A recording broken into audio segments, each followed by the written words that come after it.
Hello, human scum! This is Odorous Urungus commanding you to continue watching Capital Chaos. They support Guar and anal rape and all kinds of wonderful things. How's it going, y'all? This is the Mighty Z of Capital Chaos TV, and we're hanging out here with Marissa of Cretin. Did I pronounce it correctly? Yeah, that's how we pronounce it. Wow. Cretin, that's sort of like a creepy type of person, right? Right, that's the way we see it. It's like different stories. All of our songs are different stories of just kind of wacky, zany, creepy people in weird situations. And you're halfway through your debut album, is that correct? No, second album. The debut album was Freakery. It's out on Relapse Records. Oh, right. And we're over halfway done writing the new album. Okay. What kind of song titles are we looking at? Well, we're playing 3 new songs on this tour. Stranger, It, and We Live in a Cave. Wow. And who writes the lyrics?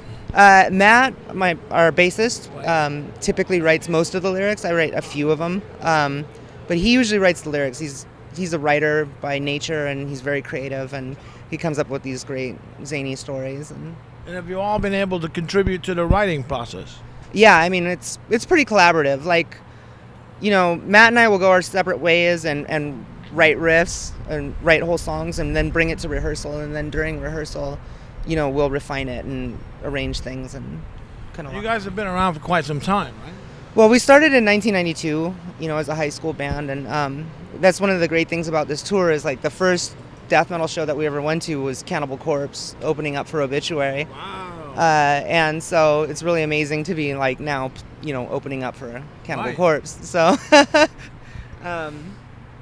but yeah, you know, life got in the way as we kind of entered adulthood and whatnot, and it wasn't until we were in our 30s that we were actually able to put everything together and make it come out as something. Well, you might be better off for it, being that you may actually be a little more mature now, right? Well, right. I mean, you know, and we got to see our friends like do the bumps and bruises of trying to develop a band and go on tour and do all those things. Right. So we got to learn mistakes, you know, from a third person point of view. So it was cool. I mean, we love the music. It's always going to be a part of us. So it's, you know, nothing that's ever going to go away. It's always there for us. So, you know, we just take our time with that.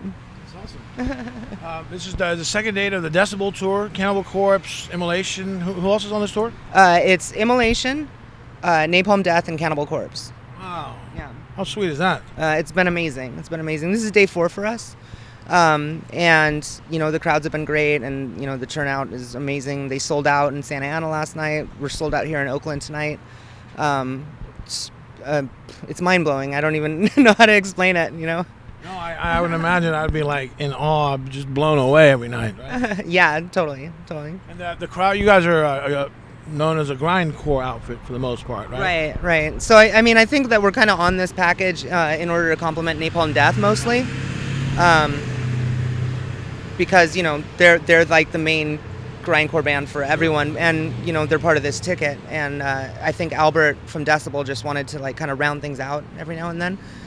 So he approached us. Napalm Death must be a huge influence on you as well as many others. Who else is a big influence on you? Well, my favorite band is Repulsion. Oh, wow. And last year I was privileged enough to get to play second guitar slot on a few shows that we did, which were really big shows in and of themselves. And our drummer Cole, he drums for them full time right now. Oh, wow. So, you know, between Napalm Death, Old Carcass, Terrorizer, Repulsion, like, you know, all the old school grindcore bands and early death metal bands, like, we're kind of stuck in that era of the really late 80s to early 90s, where everything was kind of proto and everyone was figuring out how to play this music. That's kind of what we target when we write. Do you ever find your maybe other music that you might be influenced by but may not fit into that box come out and you're like, whoa, no, not that? Yeah, that doesn't really happen for Cretin. You know, we'll pull in some old Slayer, you know, into our stuff just to kind of keep it metal, you know. But as far as like bringing in other musical influences, I'm only into this metal. Oh, okay.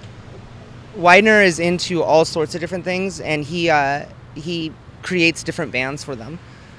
So he gets his outlets in a number of different ways. And Cole's just kind of big into this old school metal stuff too. So, he has a bunch of different bands that he does as well. I only do this band, but yeah, it's just our spot. What Slayer do you know? What Slayer do I know? Do you know like whole albums or whole songs or just a couple riffs? Yeah, I mean, like, I don't really sit around learning how to play Slayer songs. Right. But, I'll noodle around with Slayer songs. I mean, my favorite albums are like the first 4 albums. Sure. I listen to them all the time. I wouldn't say that we directly rip off like a specific Slayer riff or anything like that, but just kind of a general feel to break up, Grindcore is pretty punk.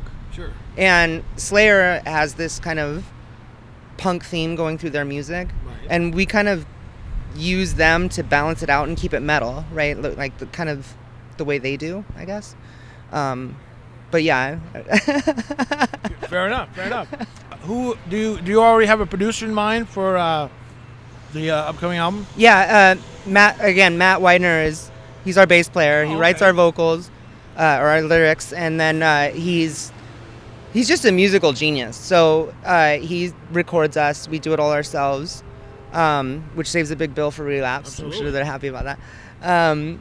But yeah, so he'll be recording and mixing and probably mastering the album. And Relapse must be a perfect record label for you.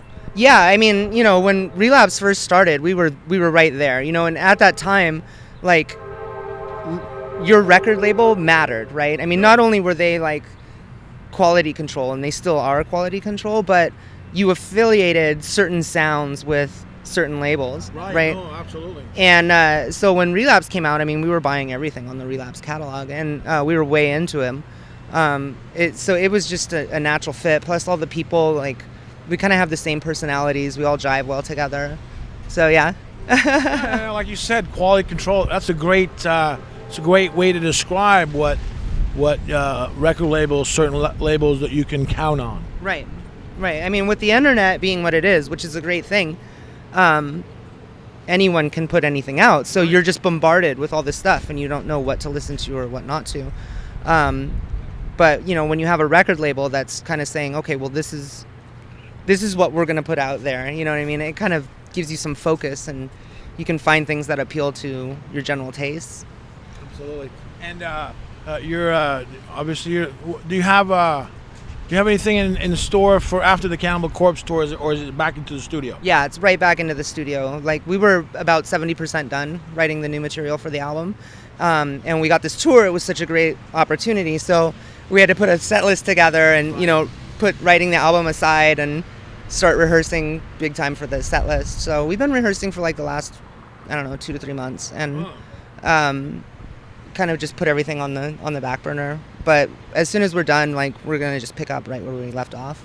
Focused. Yes. Yeah. It's been a long time since the album came out, and I really want a new album out. Sure. Right on.